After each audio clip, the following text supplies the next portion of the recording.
Novus, and what I will do today is introduce the WaveJudge 5000. And this is the newest product in the Keysight portfolio. WaveJudge was acquired by Keysight maybe 6 months ago. So the objective for today is to have a good understanding of a high-level overview of, what is the WaveJudge, how is it used in the operator's network, how will it help you to test 4G and 5G networks. And the most simple and basic summary of the WaveJudge is that it is an RF sniffer. So it is an RF capture device. It's very important to understand that the WaveJudge does not transmit an RF signal. There is no transmitter on the WaveJudge, okay? And the WaveJudge is basically a passive monitoring device, a passive capture monitoring device and protocol decoder. So that's the very basic, simplistic idea of the WaveJudge. The WaveJudge operates on both 4G and 5G networks. So the WaveJudge will capture the RF signal for 4G networks, and it will also capture that same signal for 5G networks. The WaveJudge 5000 system is comprised of two pieces. We have a hardware chassis, hardware platform, and WaveJudge software, which resides on a Windows PC. And these two pieces of equipment together make the WaveJudge 5000 system. The hardware device is used to capture the RF signal, and after the 4G or 5G RF signal is captured, it passes all of that data onto the Windows PC for analysis. And I will show you shortly what the analysis looks like. And at the end of this section, we will also show you a live demo, okay? But it's also important to know that the WaveJudge is very modular and scalable, so you can cascade multiple chassis together, or there's even an option for software only. So if you prefer to use a different device for capturing, for example, another Keysight device like Keysight UXM or Keysight VSA or Signal Studio, Keysight offers multiple tools in the RF space.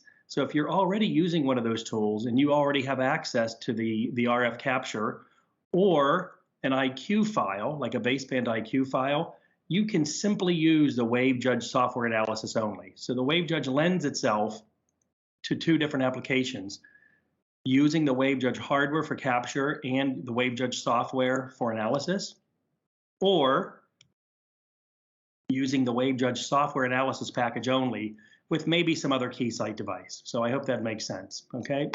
What the WaveJudge will help you do is it will actually help you test on both the device side of the network. So the WaveJudge today is being used by a lot of tier 1 operators for device testing, but it also is being used for network testing. So the WaveJudge is used on both sides of the network. And the reason we do that is because the WaveJudge sits in the middle of the base station and the UEs. Okay, so you have 4G, 5G devices here. You have 4G, 5G base stations on the left, and the WaveJudge will help you to test the device or the network side, both sides, because we're sitting in the middle. Okay. Things that will help you do is for protocol analysis. If you, for example, would like to test the network side, the G node B, we see a lot of issues today with the 5G attach in the 5G ratch process. We're doing a lot of testing on that one. Misconfigured SIM cards, okay, looking at throughput of the new 5G networks. And really what we're talking about here is avoiding finger pointing, okay? In the operator lab, for example, you have a UE and a G node B, and during the protocol exchange, we will show you which one of those is at fault if you have an issue. So that's what again, the high-level overview of kind of where the WaveJudge is used. And we also show scheduling differences between various radio vendors. So depending on which G node B you're using, the WaveJudge will capture all the information coming from the G node B, and it will show you what is that G node B doing for scheduling. Okay, and again, here's a diagram that shows you where we are used in the network. On the left side, you'll notice that the WaveJudge operates with real base stations.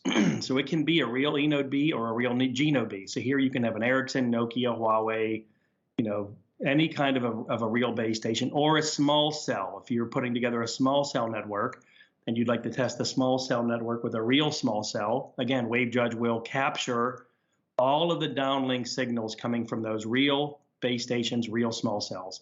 We also do the same thing for O-RAN networks. If you're implementing or testing an O-RAN network, the ORU will transmit a downlink RF signal, and once again, the WaveJudge will capture and analyze that signal. Or it can be a Keysight UXM device. It can be simulated. So the point here really is that whether you're testing a real network elements, O-RAN, small cells, G-Node-Bs, or simulated in a lab, the WaveJudge can operate in that situation. Same thing on the device side. Okay, if you're using a UE simulator in a lab, the WaveJudge will capture all of the uplink traffic from that simulator or real UEs. Okay, so if you have any kind of a real UE or a modem, whether you're using any vendor's chipset, the WaveJudge does not require an awareness of the UE SIM card or the modem that you're using. For example, if you have a Qualcomm device, WaveJudge will capture and analyze all the traffic and all the information for that Qualcomm UE. Or an Apple iPhone, for example. You may want to test the Apple iPhone, and the WaveJudge, again, will capture and decode all the information from that Apple iPhone. We do all of this testing and capturing in two environments. One is in a lab, whether it's cabled, and I have a diagram of that here. So if you have a lab with a cabled or conducted environment, you'll see that the base station, whether it's real or simulated, and the UE, whether it's real or simulated, they will communicate over a network, a conducted network. And with the usage of a few splitters, the WaveJudge will just peel off a little bit of that RF signal. So for example, when the base station sends a downlink signal, it will use a 1 input 2 output splitter, and a small piece of that RF signal will go to the WaveJudge. The WaveJudge can capture the downlink RF, but the RF does not pass through the WaveJudge at all. So the downlink and the uplink signals are not changed whatsoever by the WaveJudge. Once again, a passive monitoring device.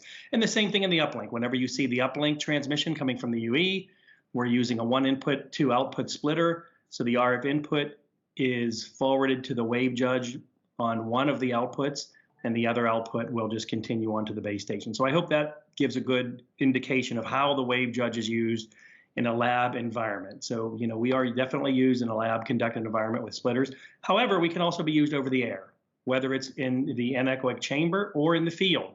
And in that situation, we're going to just very simply connect antennas to the front of the WaveJudge. For example, here's a downlink antenna, and here's an uplink antenna. And again, the WaveJudge does not need an awareness of the network or the device. So any RF transmission that is captured by these antennas, the WaveJudge will give you the analysis on that network. So it can be simulated, real. It can be iPhones, Qualcomm chipsets, MediaTek chipsets, Intel chipsets. It does not matter. We do not have to coordinate with the device. It's not necessary to use a SIM card inside of the WaveJudge. Okay, so I hope that's clear. Capture the RF signal over the air or in a conducted environment, whether it's from a real network or whether it's simulated.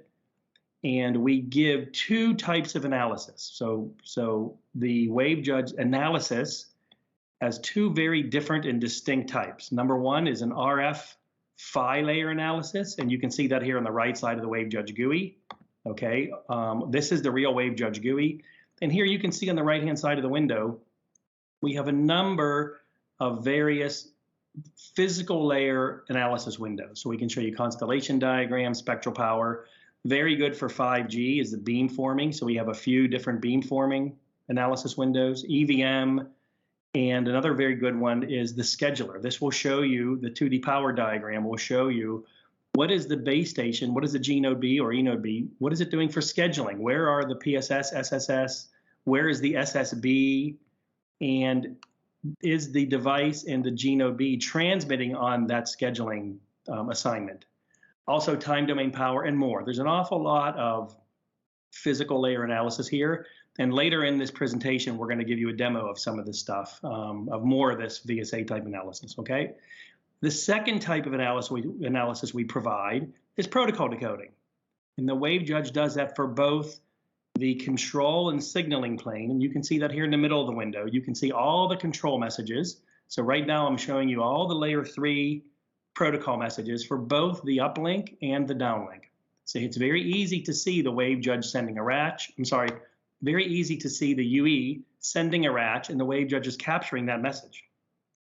And then the base station sends downlink, and then the UE uplink again. So here you can see a very concise UE attach message, right?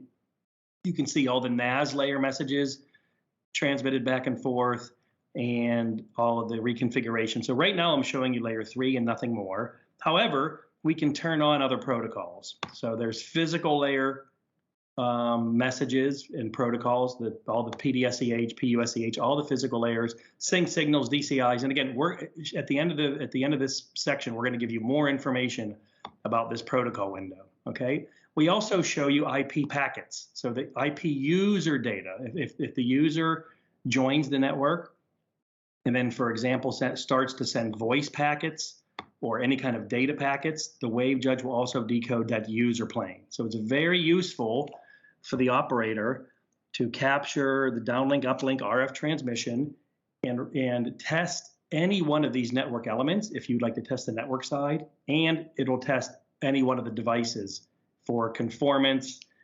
Maybe you have a new device, for example, the iPhone, the Apple iPhone 13 is coming soon. Maybe you want to test the Apple 13 before it goes onto your network. We will show you all those protocols. You can see the iPhone joining the network, maybe getting rejections. And then because of the user plane, we can even expose some of the user data. For example, for a voice call, for maybe you're doing VoLTE, we can show SIP and RTP messages and all the higher layer protocol codes. Another interesting fact about the WaveJudge is that it is a multi-cell device. So the WaveJudge can actually do this for multiple base stations at the same time. So if you wanted to capture information from both a 4G eNode B and a 5G G-Node B simultaneously, the WaveJudge can handle that, and that is very powerful for DSS testing. So if you want to test your new implementation, or maybe you're just installing a DSS network, the WaveJudge will capture and decode both the 4G side and the 5G side, or both the 4G spectrum and the 5G spectrum of the same base station. So you for DSS, you will have a single base station that's transmitting both 4G and 5G scheduling, and various for 4G and 5G, and the WaveJudge can handle that. Same thing for DSDS. if you have a network that supports dual SIM, dual standby, WaveJudge will be able to handle that because we are a multi-cell device. We can capture from multiple cells and multiple carriers. So maybe you have a UE that's joining an operator network for voice and a different operator network for data. And that's handled with the dual SIM, dual standby feature. Again, WaveJudge can handle all of this because of our multi-cell capability, and also multi-UE. If you have a UE simulator, which may be simulating hundreds of UEs, or you're doing a field test where you're capturing, there may be hundreds of real devices on one particular cell or sector, no problem for the WaveJudge to handle all that. So the bottom line summary really is that, the WaveJudge is very versatile. We can be used in the lab, conducted, or over the air. We can test one base station or one simulated base station, multiple base stations, DSS, dual SIM, dual standby, one device, multiple devices, and we give you an awful lot of analysis on both the physical layer or the protocol layer. Okay, here's a quick picture of what it looks more like in an ORAN. If you're interested in ORAN testing, here you see the disaggregated base station, right? We have an ORU, ODU, OCU, and the WaveJudge here is used out at this RF capture location. So the WaveJudge hardware device will be used here to capture the RF, and the WaveJudge software will be used to analyze that RF in the uplink downlink transmission. However, the WaveJudge software package can also be used back here on the front haul or mid haul section of the ORAN. Here we do not use the WaveJudge hardware. We use the WaveJudge software analysis with other Keysight tools that might be capturing or simulating some of these other parts of the network. Okay, so I hope that's clear. WaveJudge can be used in two applications in an ORAN network. We can use the hardware software together for the RF capture and analysis, kind of like everything I've explained so far, or you can use the WaveJudge software only with some other tools or MATLAB or any kind of IQ file generation software to analyze, the network back in this area. Okay. All right. As far as the 3GPP specification goes, WaveJudge will more or less support pretty much everything in the release 16 spec for both 4G and 5G. So WaveJudge, we've had the release 16 offering out for, I think, close to a year now. So essentially, we support everything in today's 3GPP specs, okay? All the way up through release 16 on both 4G and 5G, and that means both standalone and non-standalone. So if you remember, WaveJudge can capture multiple cells, so it can also be used for 5G NSA. If you would like to capture both the 4G UE attach, and then you would like to look at the UE reconfiguration over to the 5G network, the WaveJudge can do all that because we will capture both the 4G and the 5G side simultaneously. So a lot of troubleshooting today around the UE joining an NSA network, and it joins on the 4G side, and the WaveJudge will decode all of those protocols of the UE attach on the 4G side, and then you're going to see the release 15 messages, which force the UE over to the 5G side, and then the WaveJudge will give you all the 5G decoding. So very, very useful tool for both standalone and non-standalone. Supporting everything, TDD and FDD, no problem. We do both. All of the channel bandwidths, right? We do all of the 4G channel bandwidths and all of the 5G channel bandwidths up to 800 megahertz. FR1, FR2, no problem. We support all of those frequencies. All of the MIMO schemes, right? 2x2, 4x4, 8x8, and 8 carriers as well. So if you're interested to do an 8 carrier test or an 8 carrier capture, the WaveJudge will capture all 8 carriers all the way up to 800 megahertz, right? So if you do an 8 times 100 transmission, WaveJudge will have no problem to capture and decode all of that stuff, and it's all gap free. All of the analysis we give you, we don't miss any part or any chunk of the RF. It's all capture, decode, totally gap free. We don't miss any, we miss none of the spectrum or RF capture. Okay, again, we do everything up to release 16, standalone, non-standalone. So essentially what I'm saying is, the WaveJudge will support you in all of your current needs. And pretty soon, release 17 is going to be ratified. We will also have release 17 support as well. Okay, we show you here some of the physical layer analysis that we provide. This is for reference. So, if you would like to get a look at this presentation, you're going to have some screenshots of what we do on the physical layer, as well as the protocol layer. This protocol decode shows another interesting fact about the WaveJudge, which is if you are sending messages which are ciphered, and that happens quite a bit, especially in the real networks, maybe not so much in the lab, but the WaveJudge will also decode ciphered messages. So all of the ciphered messages sent over the air can be decoded, and we can do that with using 2 methods.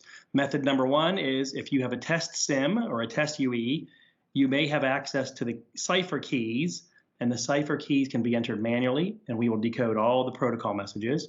If you do not have the cipher key, if you are not using a test SIM, for example, maybe you're using a real Qualcomm phone or the Apple iPhone, we also have a method to test that as well, because we have a device called the CipherJudge. Okay, this is another hardware device from Keysight, which is essentially a key sniffer.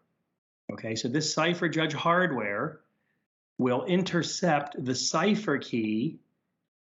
And the way we do that is we will remove the SIM card from the UE. So the first requirement is you must have the UE in your possession. Okay, so if you have the UE in your possession, you remove the SIM card, you insert the SIM card to the CipherJudge hardware device, and you can see the CipherJudge hardware device is very small. The CipherJudge is actually smaller than a typical UE. Okay, so you enter the SIM card into the CipherJudge, and the CipherJudge has a cable connection back to the SIM tray or the SIM slot of the phone. So what happens is whenever the UE is turned on or comes out of airplane mode, the UE will communicate to the SIM card through the Keysight CipherJudge. Okay, so all the communication is passing through the CipherJudge, and the CipherJudge will intercept that cipher key and automatically send it to the WaveJudge software analysis package. And now the WaveJudge will use that key to decode all of those ciphered messages. So we can even show you all the protocols and information, including the user plane, user data for ciphered messages. Very, very powerful tool.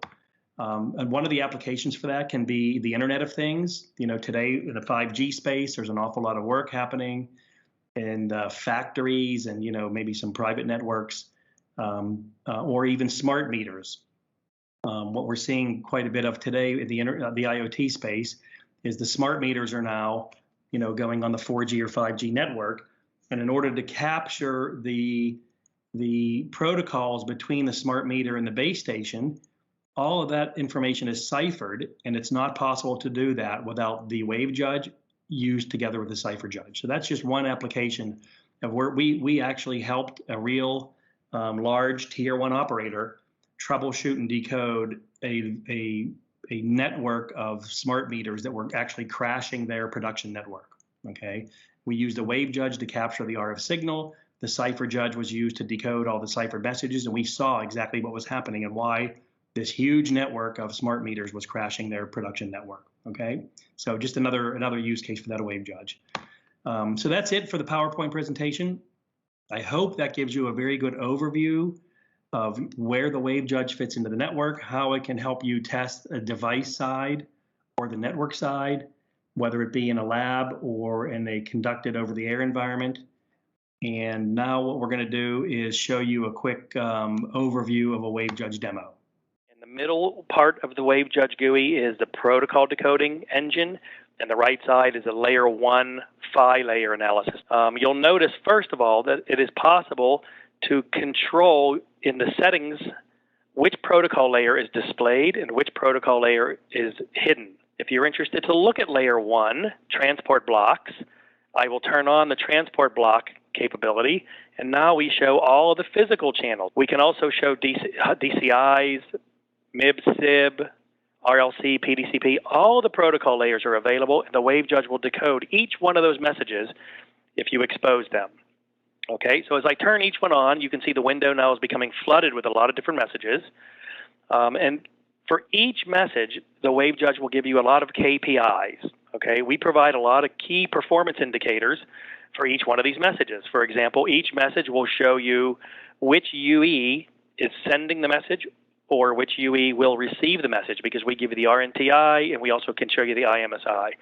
Power for each message, signer, EVM, MCS values, et cetera, MIMO type. There's an awful lot of information that we display for each one of those messages. In addition to that, we will give the protocol decoding by double-clicking. The protocol list is actually connected to and correlated to the physical layer 1 analysis on the right side. So if you choose or click on one particular message, we will show you the characteristics of that one message on the right-hand side.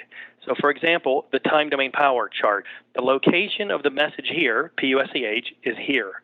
I can use my toolbar at the top of the window to zoom in on that particular location. So it's really easy to find any protocol, any message, any physical channel. Easy to find that on the time domain power chart. Now, let me mention that on the right-hand side, we have a lot more than 4 analysis windows. You know, I show constellation, time domain power, spectral. But if you right-click, you'll notice that we have an awful lot more than 4.